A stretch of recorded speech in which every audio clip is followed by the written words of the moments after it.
What's cracking, Jack? It's Tuesday, November 18th, and you're in the jungle. 6 games in the association. We're going to break them all down right here, right now.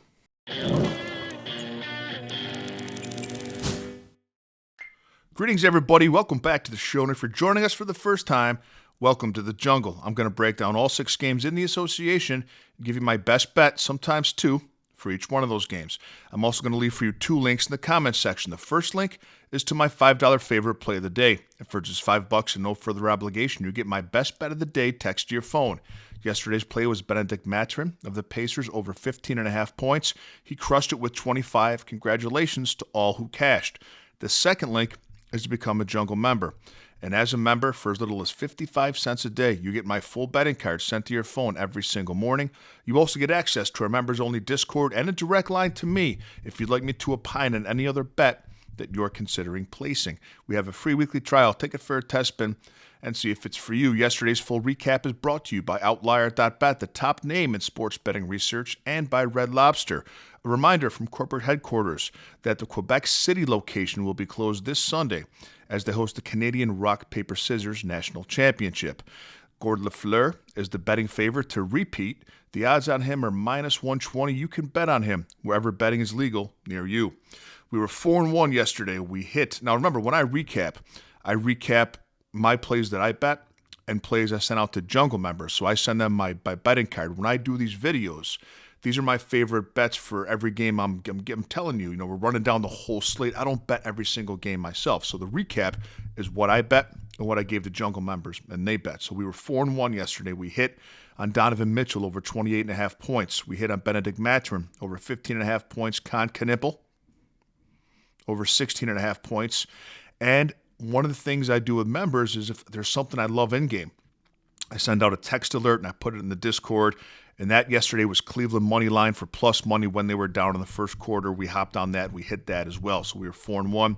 Our only miss was A.J. Mitchell of the Thunder. We had him over 14.5 points. He ended up with 11. So for the month, we're 39-21 in the NBA, 66%. We're up 13.1 units. I'd love to have you a member and have you hop on board the money-making machine. Let's work. Play number 1, Golden State at Orlando. The Warriors are minus 3.5. The over-under is 223.5. Warriors have won 3 straight games, but they're just 25% against the spread their last 10. The Magic have won 3 of their last 4. They're 56% against the spread their last 11. I like the under here, though. Both teams are good defensively. They're tied in 7th in points allowed, just 110 a game, and both teams scoring 115 and change a game. Both teams play half-court basketball. Neither team relies on fast break points, and Golden State gets their points from behind the arc. They're dead last in paint points, and defending the 3 is one thing that Orlando does very well. I also want to call something to your attention, and this is just something that I use as a filter when I handicap. But if you look, I want to call your attention, this is important, to the box on this, to the image on your screen, and look at the yellow box. Sometimes flags go off, okay? And last night you see on this chart here, look in the yellow box. 9:22 p.m., 23% of tickets were on the under and 26% of the money. Just 5 minutes later, still 23% of the tickets are on the under, but 99% of the money. Someone placed an enormous bet on the under in this game last night around 9:25. I'm just saying, it's something to look at for you. Next game we're addressing here, Boston at Brooklyn. Boston minus 10.5. Over-under is 223.5. Now, we have to assume that Brooklyn's going to lose every game straight up against any decent team, but we're looking at the spread here. So can Boston beat them by 11? Well, Boston plays a very slow pace, so the game's usually low scoring. And because of that, they don't often cover this big number of 10.5. They've only covered it in 30% of games this year. But the teams they have covered against, this number of 10.5 against, New Orleans, Memphis, and Washington, similar profile as Brooklyn. Give up a ton of points, give up a ton of three-pointers, don't score much. In Boston's last 12 games also, against bottom 10 defenses dating back to last year, they're 9-3 against this number of 10.5. I think they cover the spread against the Nets. Pistons at the Hawks. Good game. Essentially a pick-em price here, so we're going to handicap this on the money line. Cade Cunningham and Asar Thompson still questionable for Detroit. Zachary Richeche and Porzingis questionable for the Hawks. The Hawks are a top 10 defense. Detroit's on a back-to-back, and their best player may not play, Cunningham. Even if he does play, he'll probably be on a minutes restriction. So I lean toward the Hawks here, but my favorite play in this game is in the player prop market. It's Jalen Johnson of the Hawks, over 20.5 points. He's the Hawks' main source of offense, and it's a number that he's been over in 8 of his last 10 games with a median of 23 points a game in that time. He's playing 34 minutes a game, taking 15 shots and 5 free throws a game. Jalen Johnson over 20.5 is the best play in this game.